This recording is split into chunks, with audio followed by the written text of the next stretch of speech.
Hi everyone, it's Chris, and today I am sharing a couple of cards that I have created using Altenew products, and I'm going to be sharing a die cutting tip video with you here on how I created these.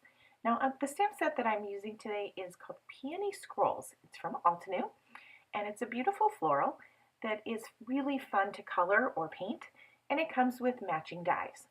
Now, normally when I get a set of dies that are wired together like this, the first thing I would do is take my wire snips and cut them apart so that I can use them with the die cut negative so that I can position them and stamp them perfectly within the die cut. But I have realized that some sets with dies, I don't really want to do them separately like this. I would rather do them all at once. So to do this, first I have to clip out the two dies that are wired within the center of the larger flowers. Those I have to remove. So I have snipped those apart. And now I'm going to use the whole sheet of remaining dies that are wired together, placing them cut side down on my MISTI. And then I'm going to line the stamps up on top of those dies. Just put them together with the coordinating die and get them as centered and lined up as possible. Now, polymer stamps tend to stick to my nails, so I am not the best at moving them around without a little assistance, so I use this little pokey tool to kind of help me hold them in place and get them all lined up. Once you are satisfied with your alignment of your stamps, just close your lid of your MISTI and then remove that die because it'll probably stick to those stamps. Now I'm adding the two stamps that go with the two dies that I had to cut off separately, but I want to stamp them all together. So I'm going to ink those up. I'm using some cold pressed Canson Montfall watercolor paper and VersaFine ink. And I'm going to stamp the whole sheet of stamps all at once. And I'm going to double stamp here because watercolor paper with its texture, sometimes you don't get a good impression the first try. So I am stamping twice. And I'm also doing two sheets of watercolor paper because I want to have lots of options of my die cuts. Again, I'm inking a second time. And now I would like to actually paint these.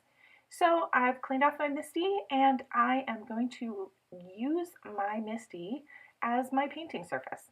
I have removed the mouse pad from underneath and I've just put it on the lid of my MISTI to my left.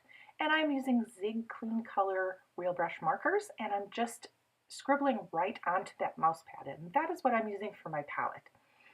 I'm using just water and a paintbrush, and I'm just picking up the color and bringing it over to my images to paint them.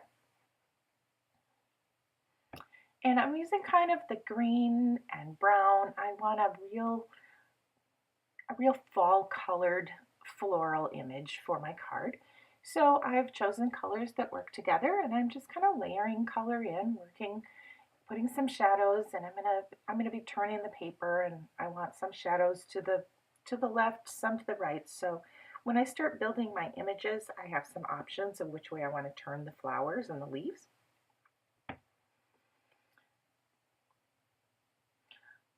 I try to let the ink dry a little bit before, and then I'll come back and darken the colors.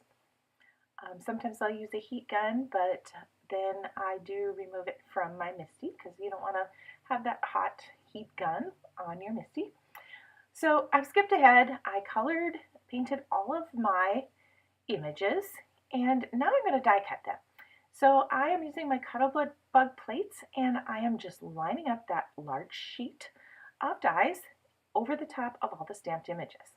And I used some Post-it tape to keep it in place. Now those two little separate dies I had to tape down as well. So I've run it through, and now I'm just popping the die cuts out. And now I'm going to cut the second one in the same manner. I am just using little bits of Post-it tape to keep the dies in place. And look at how easy it is now that you have placed all your stamps in place and then put the whole sheet of wired dies over the top. Die cut everything in one pass. I'm removing the tape and just popping all of those little die cuts out.